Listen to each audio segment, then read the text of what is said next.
Hey, what's up, y'all? This is your girl Diamond. I am here with the beautiful Felicity Noir, and I wanted to share her with y'all because I think she is a beautiful girl that it has smart, insightful intakes about what's going on in the culture. And I've been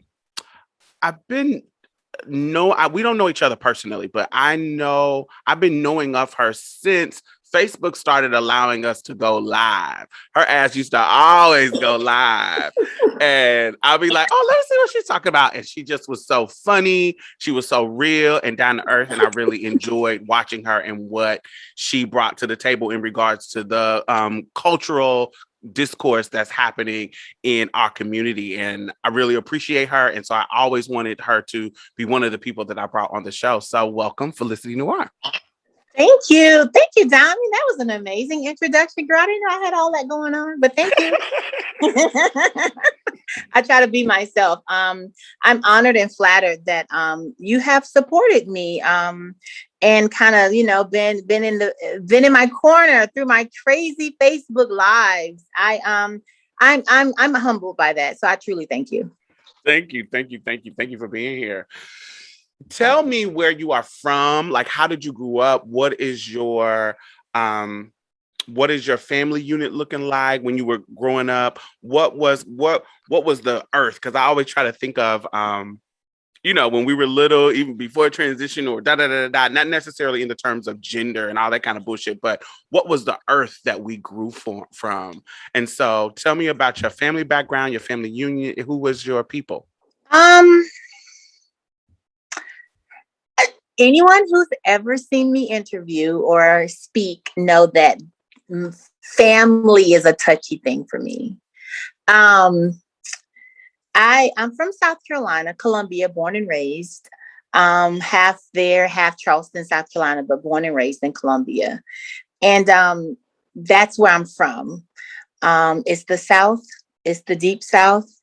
It's one of those areas where I was raised by my mother, single mother, three children.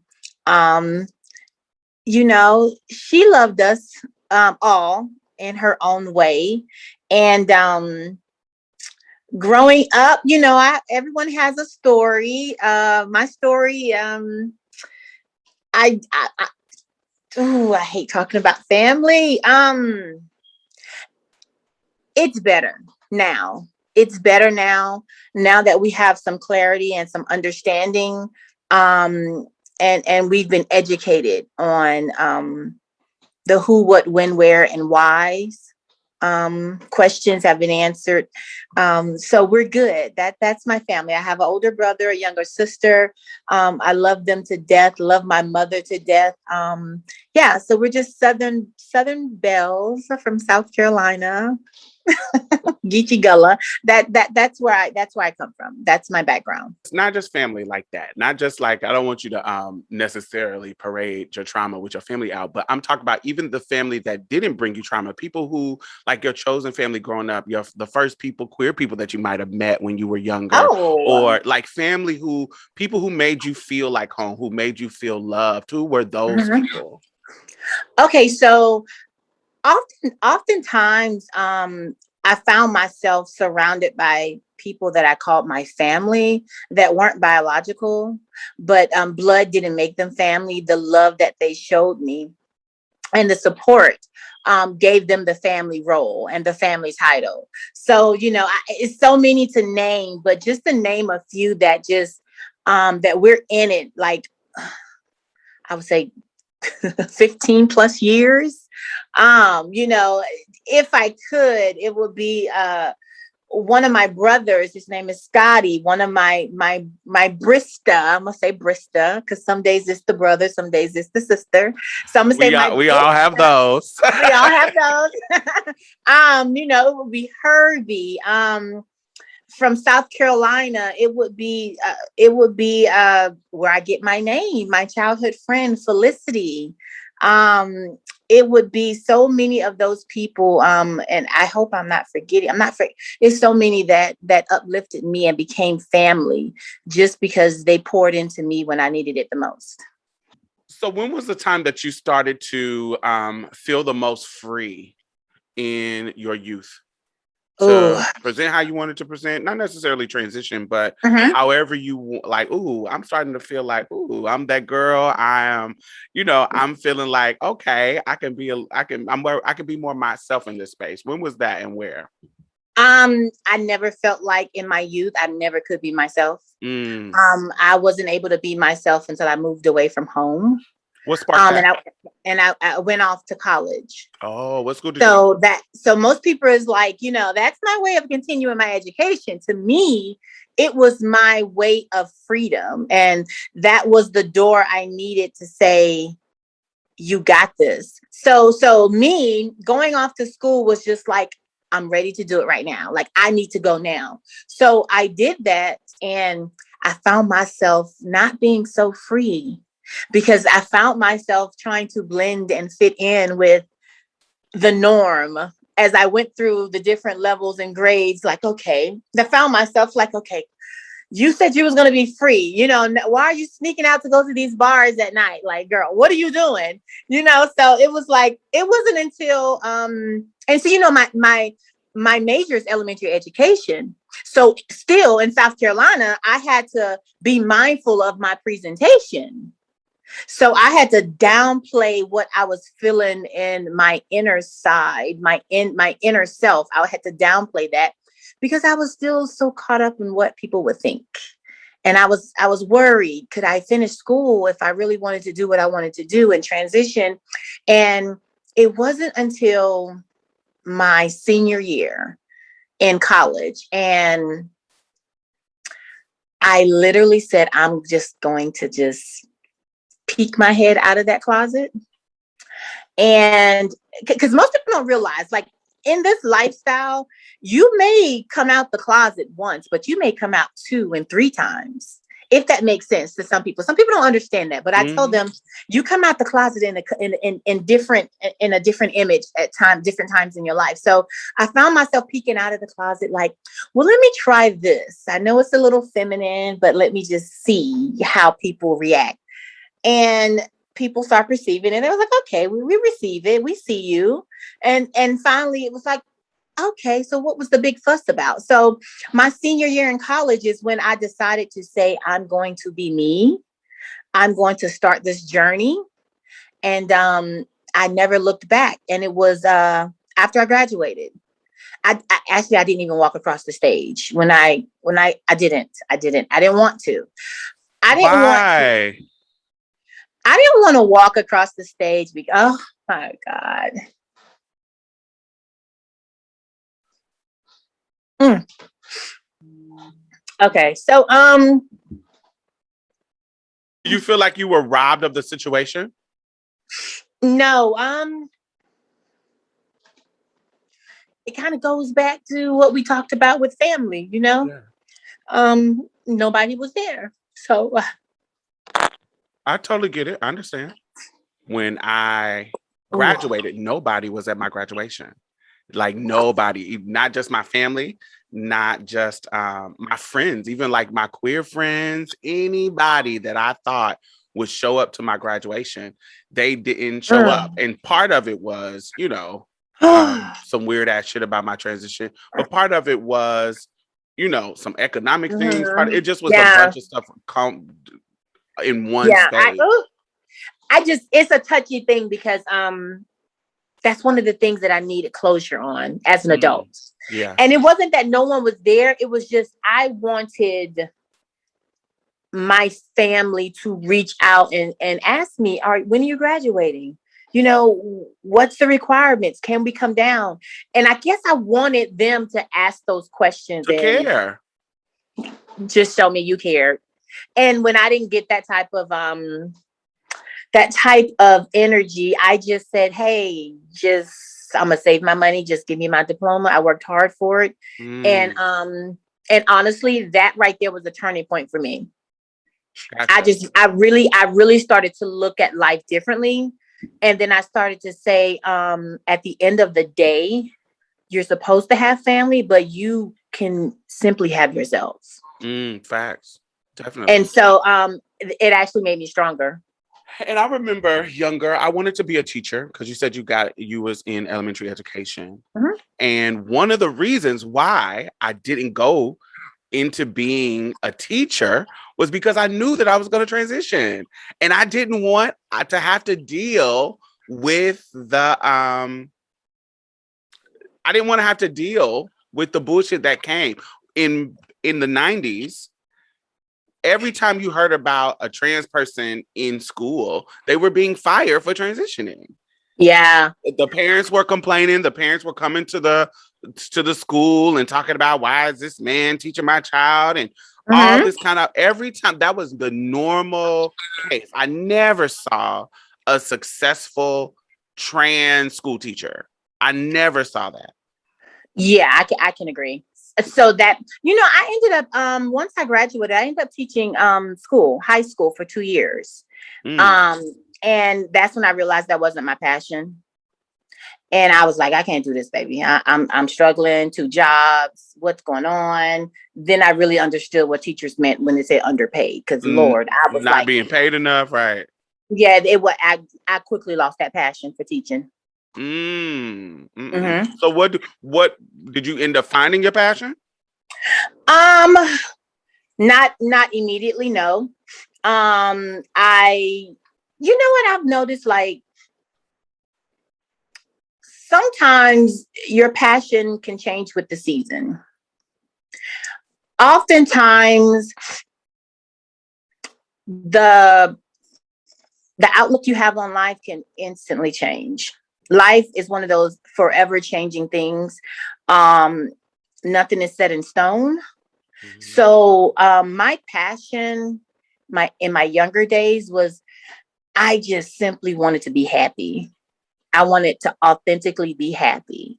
So a professional passion, I didn't care about that. I wanted a personal passion. I wanted to simply be me and be happy, be free, exist in my own space and just be happy. So that was my passion. My passion was getting rid of all those years of simply hiding the true identity and just being happy. Mm. Do you feel that now? Yeah, Yeah. I feel that now, but it's a reason why I stepped back from social media. Mm. Cause I used to, when it came to social media, I was always popping up somewhere. I quickly learned that I lost the sense of who I am and what I wanted. And I was constantly trying to keep up with the next or keep up with the latest and be seen and be heard because I thought that's what people wanted. And I had to take a step back because I lost the sense of myself. And that's not Mm. what I wanted. Or if I wanted to change the narrative, I wanted to be able to present myself in a different light. Tell me this. So usually when people express that, it's not like it's like a one time it's like a one-time incident of, oh, this ain't really who I am. It's like a slowly turning into I'm turning into something, like a slow turn into something that's not who I am.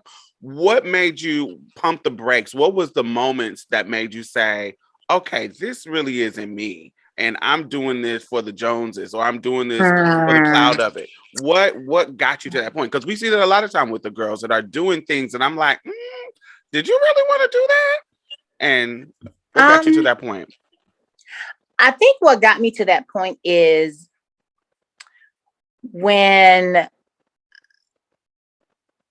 a really good friend of mine said to me, and we became friends maybe about 4 years ago. He said to me, he was like, "Well, girl, I didn't know if I wanted to be friends with you." And I was like, "Why? I'm a nice person. I'm a good person." He was like, "Girl, have you Googled your name? Have you heard the stories? Have you read the blogs? Have you seen this and seen that?" And I'm just thinking in my own little world, well, that was entertaining, wasn't it? And he said to me, he was like, "No, girl." He was like, no. He was like, "Now the research I did on you from the South Carolina Felicity to the today Felicity, it's two different people." So it made me sit back and think, is what I'm putting out here is what I want to be known for? And I decided it wasn't for me. I decided that if I'm going to do social media, I wanted to make sure I'm able to look at what I put out there and be proud of it. So I Mm. took a step back from the messiness. I took a step back from the reading. I took a step back from always clapping back, trying to be on the front line to discredit or make someone feel lesser than, to prove my point. And I took a step back from all of that.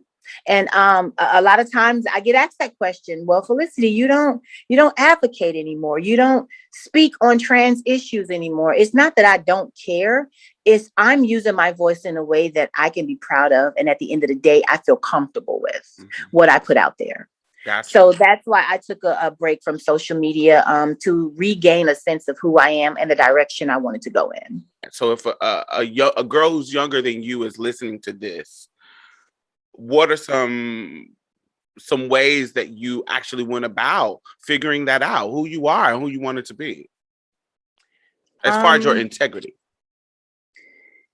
I'm very big on ex- looking around the people I associate myself with and looking around the circle of people that I surround myself with.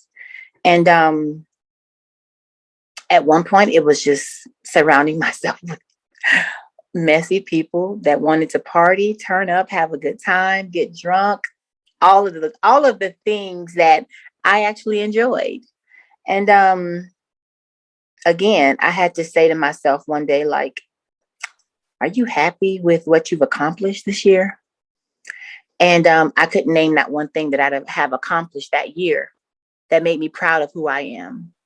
And so it happened in stages, me stepping back from everyone, social media. I just literally woke up one day and I was not happy with who I saw in the mirror. Mm. And I don't know. I felt as though I lost who I was. And in order to find that person, I had to cut everything off, everyone and everything off. And I had to regroup. And that took me about 2 years to regroup. Did you have to And cut some friendships off? unfortunately, I literally cut everyone off. Oh, okay. And it was almost as if I was labeled problematic, as if something was wrong.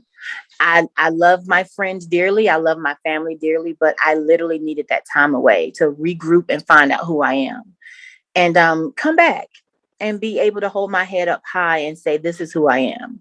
Mm. Despite what I've done, this is who I am, So it took me a while. And I guess everyone has their own journey and it doesn't happen sooner or later. It just happens in the moment, in the time that is right. And for me, it took me that time. So once you came back and you had a more sense of self, what did that look like? It looks like the woman you're talking to now. Mm. And I've been asked to do other interviews and podcasts and radio, and I declined because I was still trying to get back to who I am and where I was comfortable. And I in the 2 years that it took me to get back to where I am, I've done a lot because I didn't make announcements. I didn't make any posts. I just did the work.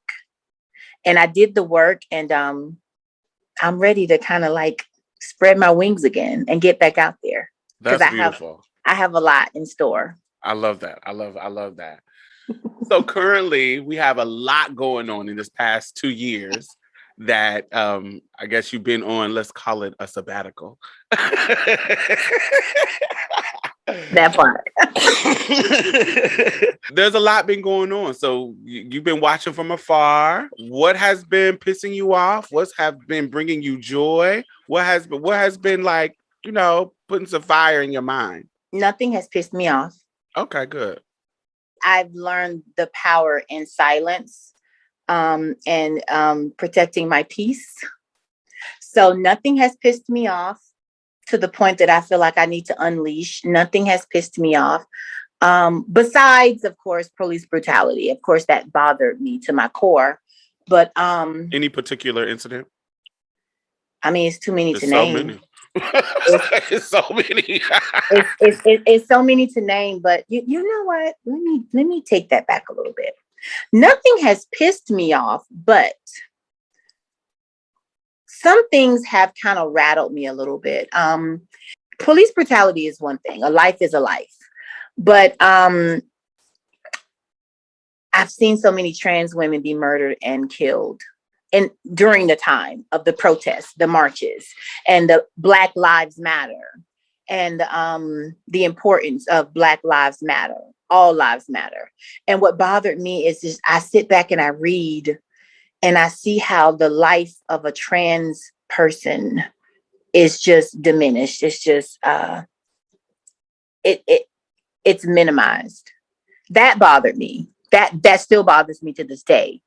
And that was also a force that made me realize take a step back, because the more and more I was an advocate and I spoke up about trans issues or lives being taken, I honestly felt as though I was breathing life into that happening to me. And it scared me. It scared me because I used to wake up from a nightmare of someone trying to kill me. I used to daydream about certain men that I know in my life and which one would do this to me. And when that became my everyday thought, that when that became something that clouded my mind, I had to change that because it bothered me. It scared me to the point I used to sleep with my gun next to me because I just felt as though I'm next. I'm next. Not that I was putting myself in those situations, or I just honestly felt I was next because I had breathed so much life into trans being murdered that it was my turn.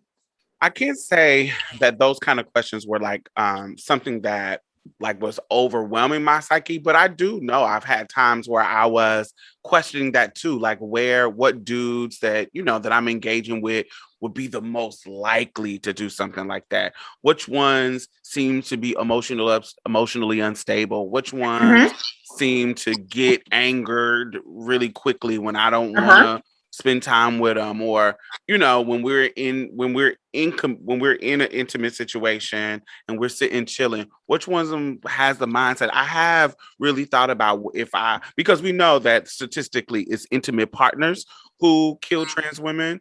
It's not like some random dude that I want to just do this. It's usually usually intimate partners. And so I was Mm-hmm. thinking about the intimate partners that I have, and I'm like, which one is the one that's most likely to be in that situation? I have had those thoughts. I can't really say that I had it like I felt like the pressure of it kind of building up on me, but I have had those thoughts and thinking of like it could be next, or wouldn't this be a universe, some universal bang in the activist Diamond Styles is murdered by some Mm-hmm.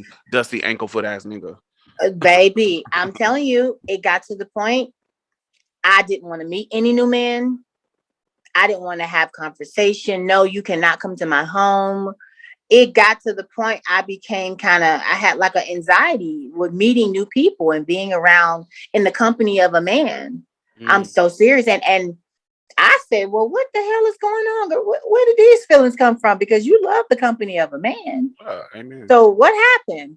Then I had to realize I turned to my social media page and I was constantly talking about it. I was constantly breathing life into it. And then I was slowly Breathing life opening up into the fear.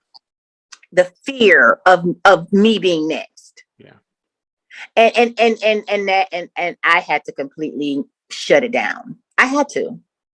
For my sanity, I had to shut it down. That is something that another question that I have when we think about the police brutality aspect of the situation. And Black Lives Matter. I know some of the women who founded it personally. I know I know the pillars of what it's supposed to be, but I also know around the country different leaders have different practices when it comes to including LGBT, including our narrative in the situation, even though they were very clear that we were included in those Black lives. Yeah. But depending on where you are in the country, who it, how dedicated they are to that is quite different. So understanding that while there is a pushback against the bigger culture saying all lives matter, Mm-hmm. when we talk about Black Lives Matter, there is a culture behind the Black Lives Matter that's saying, that is literally trying to say all Black lives, all Yeah. Black lives matter. And, pushing the narrative of like, it's not just a particular type of Black life. It's not just cishet Black men.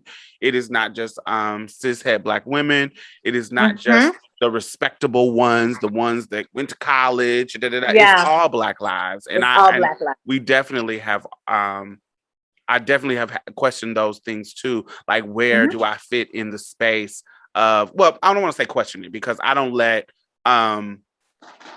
people's non-inclusivity of me rattle my politics in regard. I still know that I need to be against police brutality. I still know, Yeah. because Yeah. you may not fuck with me, but I know that after they kill your ass, they'll kill me too. So I know that this is wrong. So it doesn't shake me in regards to how I support Yeah. or when I'm supposed to support, but it does make you question, like, these motherfuckers would be marching for me All the time.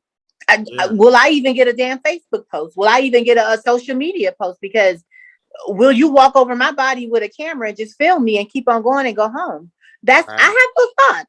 I really do, So I'm still against all of those things. It's just I'm not about to put myself on the front line, because you're not going to put yourself on the front line for me. Right. I'll use my voice and march and protest in my own way. Mm. I'll go vote. That's what I'll do. Is there you're in a new place now. Is there a Mm-hmm. new place that you're in regards to like finding love and dating and engaging with men now? Yeah, I'm engaging. So yeah, I am. I'm dating. I'm dating, and I'm to the point that I do want to settle down when the right man presents the opportunity that I feel like we both can grow from.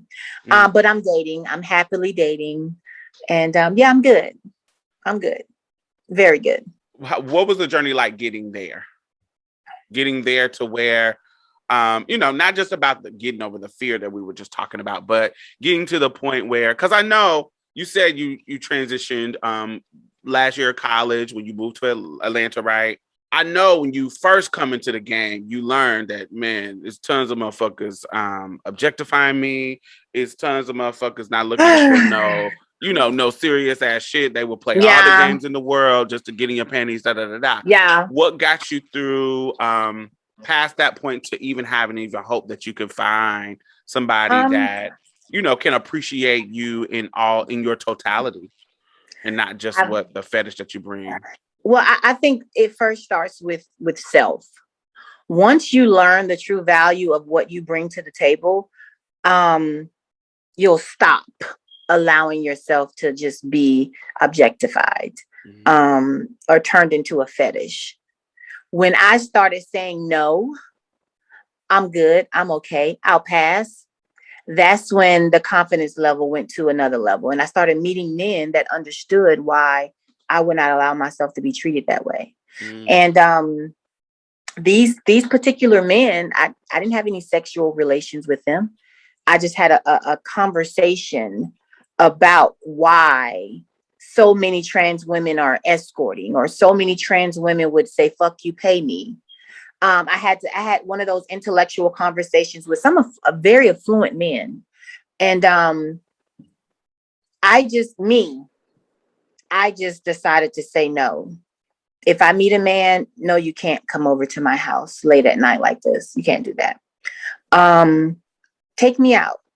I want to be seen. Treat me as if I'm normal, and get to know me. Because half of the times you want to sleep with me, you don't even know my name. And I think what about when their response to that is treating you like you're normal? We do that to cisgender women too. So I am treating you Okay, like a normal. well, I'm telling you that I have enough value in myself that I'm not fucking you. How about that? Okay. Yes, we're both grown. Yes, I get it. Sex is sex. We're both grown. But me, I've had my share of men like you. So guess what? My cup has overflowed. I'm okay. I'm good. And I started saying no more. Mm. And the crazy people don't understand the power and no. It's very powerful. And after saying no so many times, you'll finally get that yes.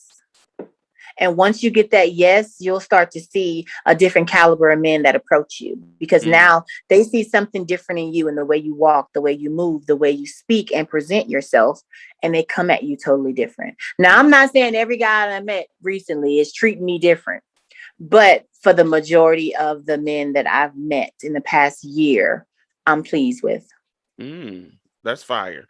Because, honey, I feel like I carry myself wonderfully, and these niggas is still trash that I'm meeting. So I need to move. They are. They are. I'm I not need to saying move.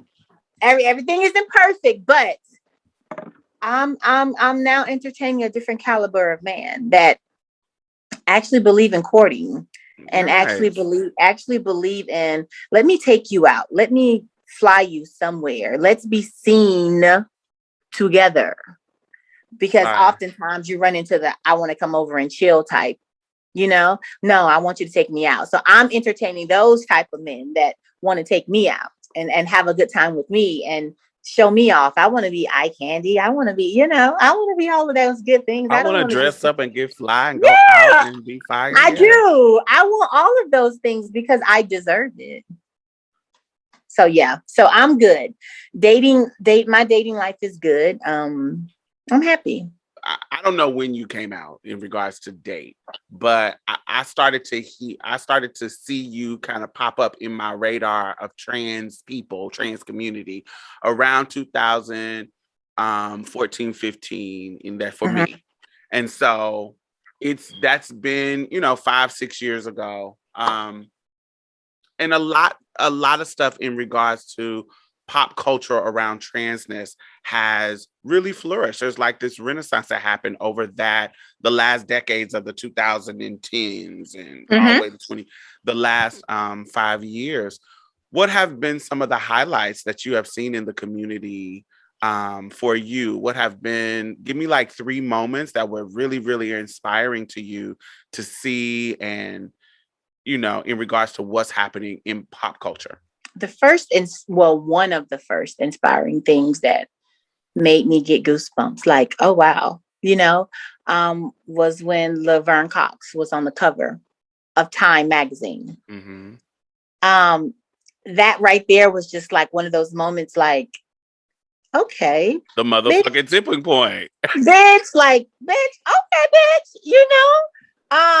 they see you, you see them. It was one of those, that was one of the moments. Seeing how my sister, T.S. Madison, how she completely evolved.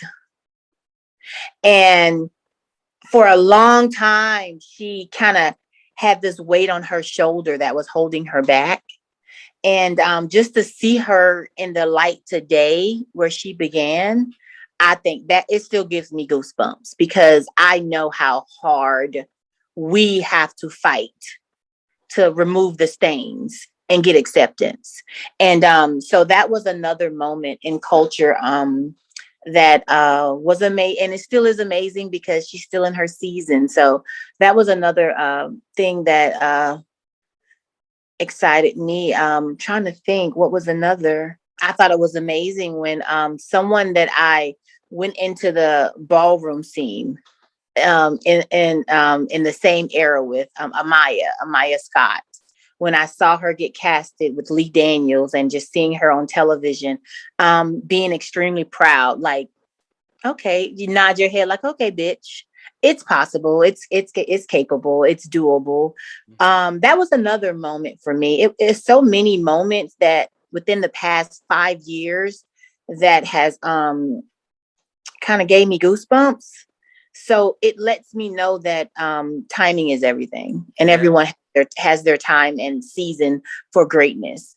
And those are a few. Now it's so many It's more. tons. It's a lot to name, but those are some of the ones that kind of like can replay right now in a moment of you asking me. Now that we see these changes happening, we getting nominated for awards. We see our narrative being told on shows like Pose. We Oh yeah, like more. how could I forget the ladies of Pose? Like they're phenomenal. Yeah, of course. That's what I meant when I said It's so I'm many. getting. It's too many to name it, and yeah, yeah, So yeah. now that we're seeing these happening, it has to be a what's next. What would be an ideal what's next for you to see or you to participate in, or what is something that you would want to see next happen culturally? Well, it's good that you mentioned that. I've been working with my very good friend, mentor, brother Malik Yoba. He and I are.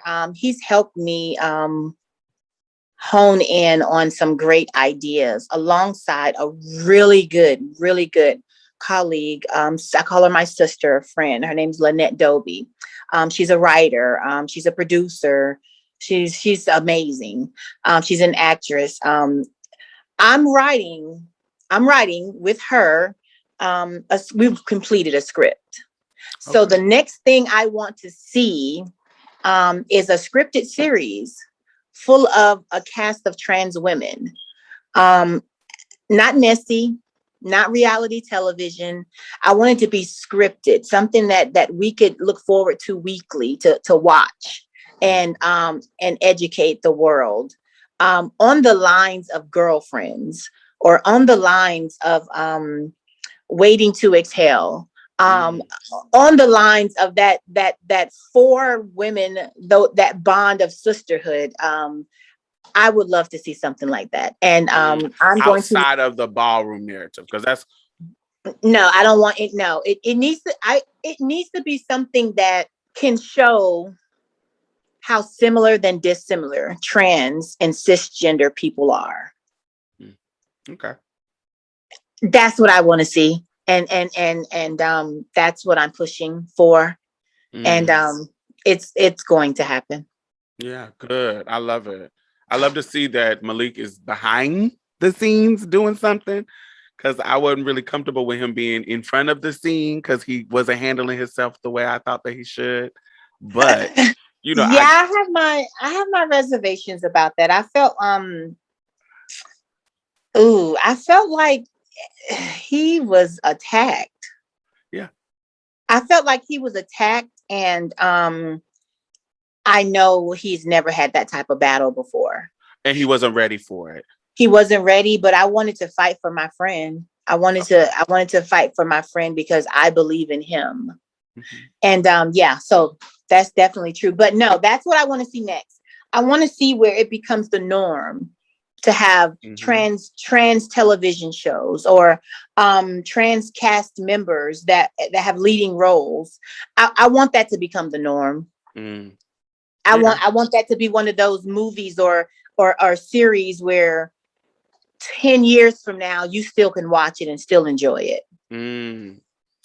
That is a worry of mine with this renaissance, that opportunities now that it's like hot to do, I would feel like once that hotness dulls down, that opportunities will stop. And so you think it's like a fad? Yeah, I want it to continue. I want them to continue. I actually, for me, if I was to answer the question, I would say I want some more historical accounts taken into being dramatized and being put on film. Anything that's like a historical accounts, like not even further back than Marsha P. Johnson. Just people who have lived lives during the 1800s, during like different. I would love more historical accounts of our experiences. I agree. I think the problem is in our trans community, you have to learn how to pass the torch. You have to learn how to open your arms, reach your hand out, and lift the next person up. Because sometimes we tend to think about self and not the next, not knowing that someone else won't dim our own light. If we just show more love than hate and competitiveness and envy, I think oftentimes some trans women are put in positions where they can make things like that happen, but they're still thinking of self and not what's next, or or who's next, or who should be. So, hopefully one day we get to that point. Definitely, definitely, definitely. I am so glad that you had the wherewithal to, in self-reflection, to understand what was going on in your life. Because some people can get on that kind of train of, this isn't me, and they just get to rolling, and something bad has to happen. For the train got to get off the track and crash for them to actually like, whoa, this is not where I wanted to be. I'm so glad that you had um the gumption, I guess, to say, this isn't me, and I'm gonna stop this right now. I'm gonna back up, take care of me for a little bit, recoup, and figure some shit out, and come back in a strong way. I really appreciate people who can do that and and share it. I think sometimes people might do it and we don't know that's happening. We think that everything is all gooey gumdrops or whatever.